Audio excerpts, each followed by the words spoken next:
Кризата и растот на минималната плата на 18.000 денари стануваат се поголем терет и поголем за компаниите.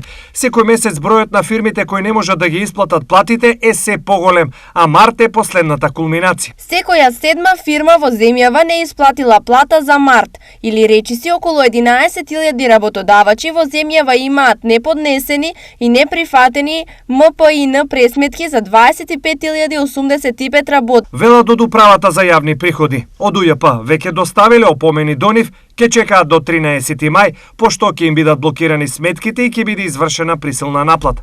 Фирмите кои не исплатиле плата на вработените се од најразлични дејности, наведуваат од УЈП, но претежно се ресторани и објекти за подготовка на храна, трговија на мало претежно со храна, пијалоци и тутун, транспортни фирми, фризерски и салони за разобувување и адвокати. Како на ова ќе реагираат од синдикатот? Многу несериозно од одредени работодавачи кои што не исплатиле платата со зголемувањето на минималната плата. Тоа е еден прекршок кој што до сега го направиле.